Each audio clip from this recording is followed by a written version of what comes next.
All right, y'all. Come on. This is Not Abuse No More with your host, Dr. and Evangelist K.O. Rich, helping you to admit what you feel in order to heal from the effects of narcissistic abuse.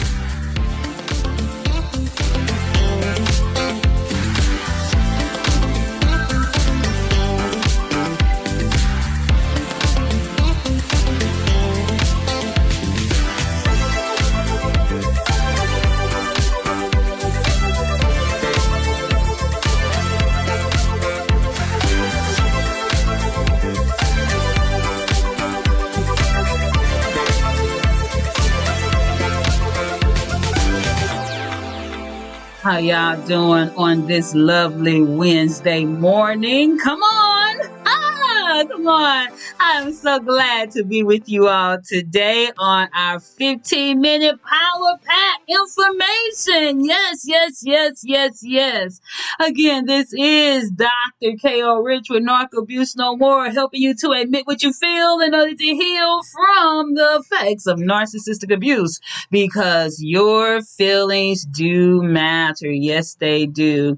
But before we go on with today's podcast, I would like to invite you to visit us on our website at www.narcabusenomore.org. Again, that website address is www.narcabusenomore.org. And on our website, you find valuable information regarding narcissism, relationships, and if you have missed any of these podcasts, all you have to do is go directly to our website and listen to us from there. All right, so what are we talking about today in our 15 minutes or less power pack information?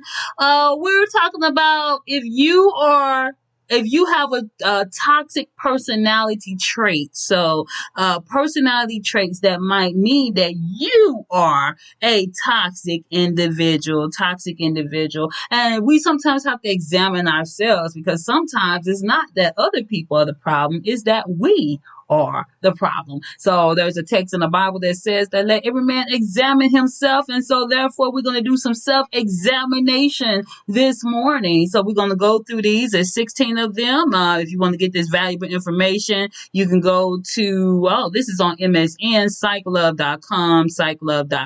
Number one, being the victim.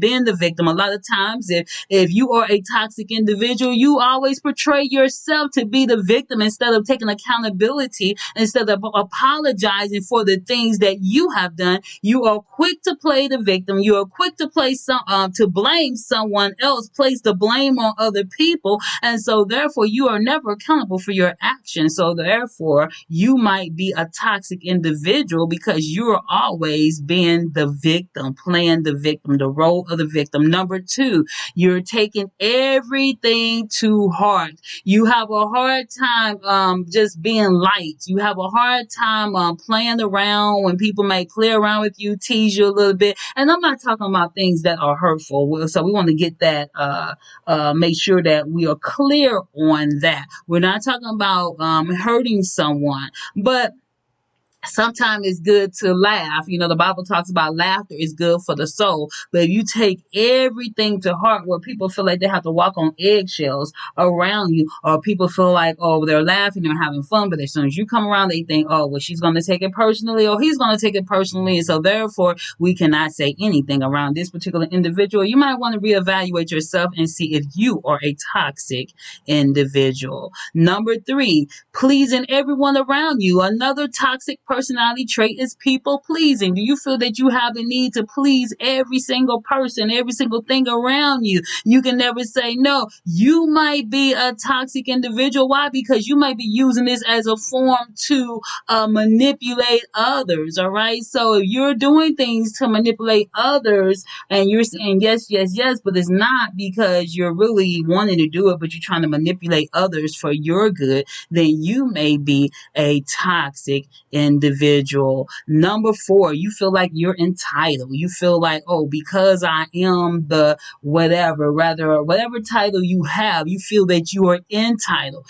You believe you're entitled to a great job, but you don't want to put the work in. You feel like you're entitled to respect, but you don't want to respect others. You feel like you're entitled just because you exist. Well, guess what? The world doesn't revolve around you.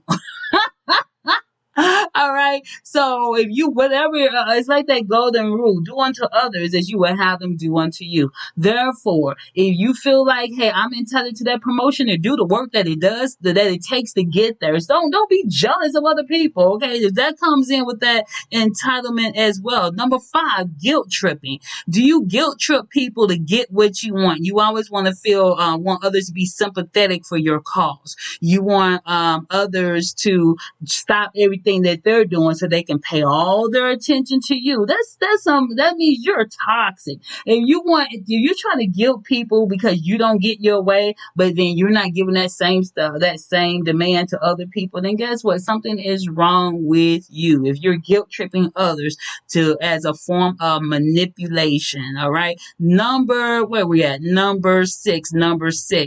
If you're creating drama, if you're the drama king, the drama queen, every time there's something going on, it is always centered around you and your drama. People don't want to be around, most people don't want to be around someone that's always creating drama. So if there's drama that's always following you, you might have to self-evaluate to say, you know what, am I the cause? Am I the magnet? Because what it does is it makes people want to be, it makes other people want to get away from you, because the people that are really trying to go somewhere in life, people that are trying to do something in life, people that are trying to be a healthy individually, emotionally, spiritually, physically, and all else, they don't want to be around people that are full of drama. Keep that drama for your mama, honey. Okay. Number 7, holding grudges. If you are holding grudges for something that somebody may have said, did, or whatever to you 20, 30, 40, 50 years ago, come on now, let it go. Let go, let God. One of the things as a Christian that we are supposed to do is to forgive. Okay, we are to forgive. That means that I'm not going to throw it up in your face every time we get into an argument. I'm not going to always be attacking you with it. If you make a mistake, I'm not going to use it as a weapon against you. I'm going to move on. Now, if you know that you are a person that holds grudges, then something is wrong with you. You are a toxic individual. Excuse me. So therefore, this is something that you need to change. Number 8, you push boundaries. You push boundaries.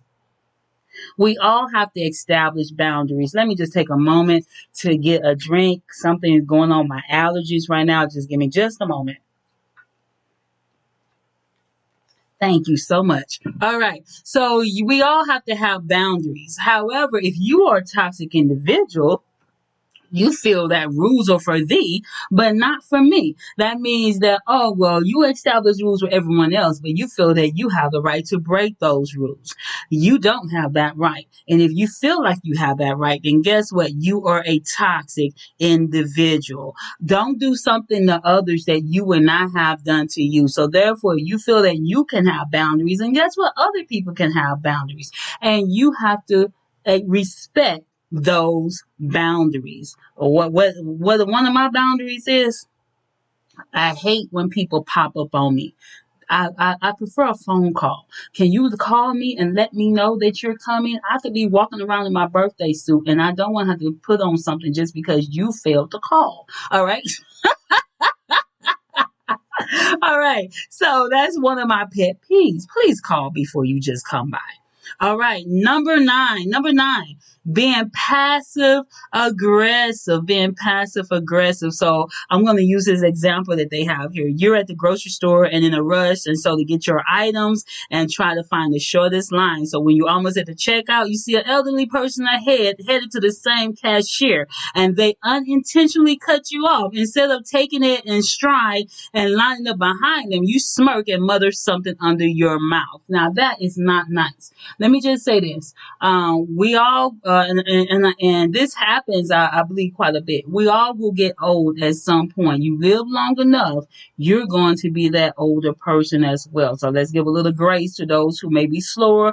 If you're behind someone in line and they're walking a little slow, just be a little more patient or whatever, or just walk around, because one day that person will be us that will have slowed down, and we don't move as fast as we do, as we used to. But this is just an example, okay? So if you're this person where you really don't want to do something, for example, but you're going to do it anyway, but you're mothering up under the sound of your voice or whatever, then don't be the passive aggressive person. Speak your mind, speak up, and let them know, hey, this is not something that I want to do. Number 10, being perfect. There's no one that's perfect, but you're the person that not only demand perfection out of yourself, but you weaponize it against others. So you feel like I'm a perfectionist and I got to make everybody else a perfectionist around me. Well, guess what? I'm not always a perfectionist, but therefore I put more demand on myself than I will put it on someone else.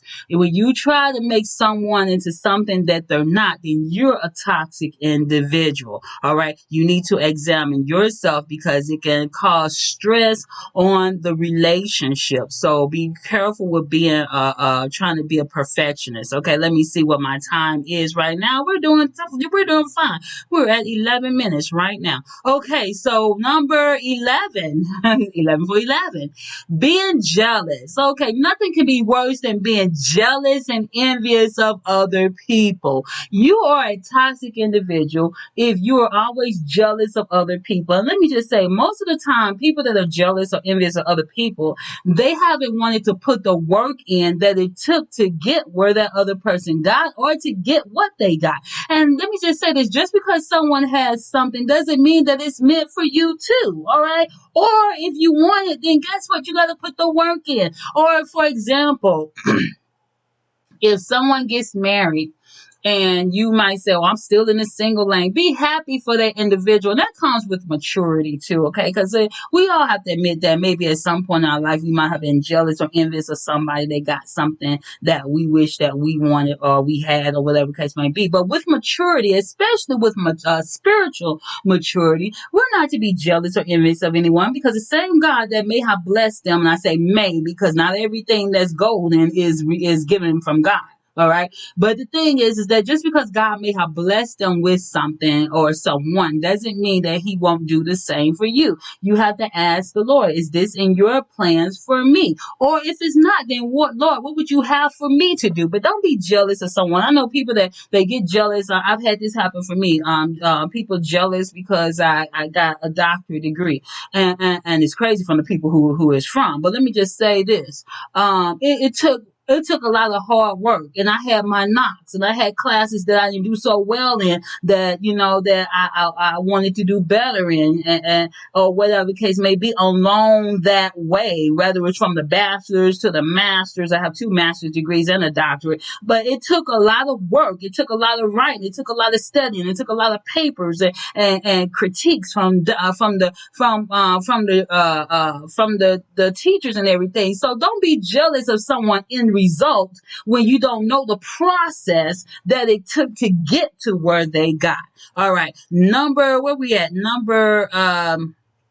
Number 12, being dishonest. Nothing is worse than being dishonest. You don't want to start a relationship off with dishonesty, and no relationship will last with dishonesty. And if you are a dishonest person where you're lying about everything, you need to check yourself because that means that there is something toxic about you. Number 13, being unfaithful. If you're in a relationship but you're cheating on that person, whether it's physically, whether it's emotionally, it's still cheating. All right. It's just like when God expects us to have a relationship with him, he doesn't want us to cheat cheat on him with other guys. We are to be faithful. So therefore, be faithful to the person you're with, be faithful to that friendship, be faithful to whatever you're supposed to be in relationship and covenant with, be faithful to it or move along. Number 14, being inflexible. Sometimes people, things change. You have to be flexible sometimes. Don't always expect things to go exactly as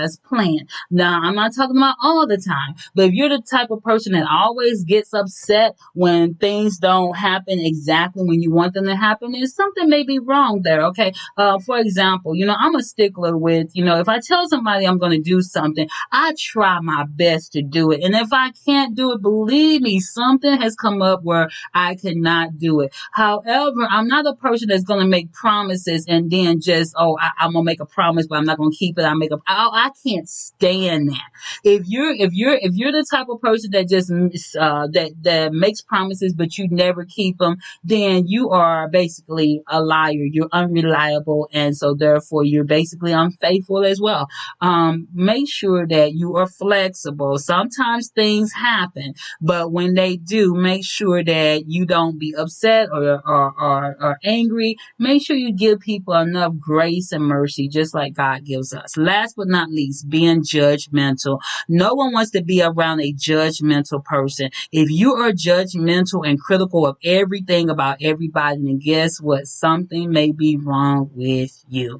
All right, we are at our 15 minutes and a little bit over, and I pray that this podcast has been a blessing to you and that you will know, guess what? Your feelings, they do matter. This is Dr. K.O. Rich. Until next time.